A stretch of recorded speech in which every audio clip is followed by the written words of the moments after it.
آقا جمع ہے. مسلمان ایک دوسرے سے کہہ رہے تھے کوئی کدے شیعہ مردہ دفن ہوندہ دیکھیے. میں نے پنجابی میں ایک لفظ کہا ہے کہ شیعہ مردہ دفن ہوندہ. آپ نے سمجھ لیا ہے؟ آپ ایسے چپ ہوئے میں سمجھا میں یورپین بندوں میں بات کر رہا ہوں. شیعہ میت کبھی دفن ہوتا دے وہ کہتے ہیں نہیں. او بھائی یہ مردہ دفنانے پہ نا بڑا ٹائم لگاتے. تیسرا مسلمان کچھ سادہ تھا, اس نے کہا اتنا ٹائم لگاتے ہیں کہ انج لگتا ہے انہاں بخشایوں بغیر پیچھا ہی نہیں.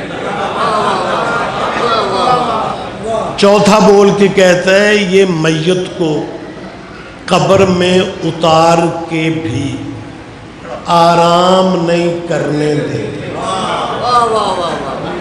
باقی حیرانوں کی کہتے ہیں تو میت کو آرام نہیں کر تو کیا کرتے ہیں؟ اب انہیں تلقین میت کا تو نام نہیں آتا. وہ شاہ جی جو دیکھتے ہیں وہ کہہ دیتے ہیں. وہ کہتے ہیں یار یہ میت کو قبر میں اتارتے ہیں. ایک بندہ قبر میں اترتا ہے, وہ میت کو ہلاتا ہے. دوسرا کتاب لے کے اوپر قبر کے بیٹھا ہوتا ہے. منظر دیکھو تو یوں لگتا ہے کہ قبر میں اترنے والا میت کو جگاتا ہے, کتاب والا کچھ پڑھاتا ہے. نہیں سارے بندے دھیان نہیں دیتے.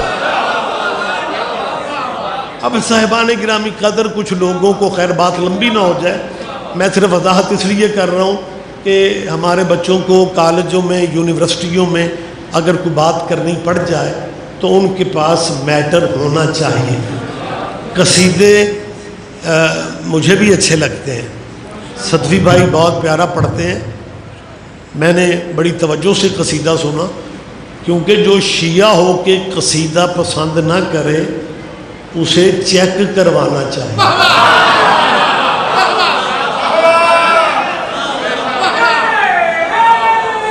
یہاں نہیں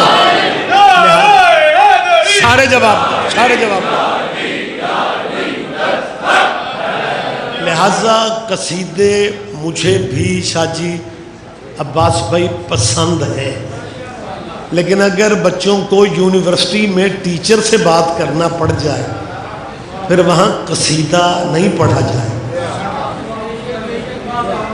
یا اسے قصیدہ شروع کرو گے وہاں بات ہوگی, لہذا باتیں یاد رکھا کریں. کہتے ہیں جی اور کسی مذہب میں میت کو نہیں پڑھایا جاتا. تیرے پرائمری اسکول کے باہر بھی اور تیرے مڈل اسکول کے دینیات والے کمرے میں ایک حدیث حضور کی تم لکھتے ہو جس کا انکار کوئی فکر, کوئی مذہب, مکتب, کوئی مکتب فکر نہیں کر سکتا. اطلب العلم من المہد الی اللحد. حضور فرماتے ہیں علم حاصل کرو ماں کی گود سے لے کے قبر تک. نہیں آپ اللہ کرے آپ دھیان دے جو. اوے ہم تلقین نہیں پڑھتے, حدیث محمد پہ عمل کرتے.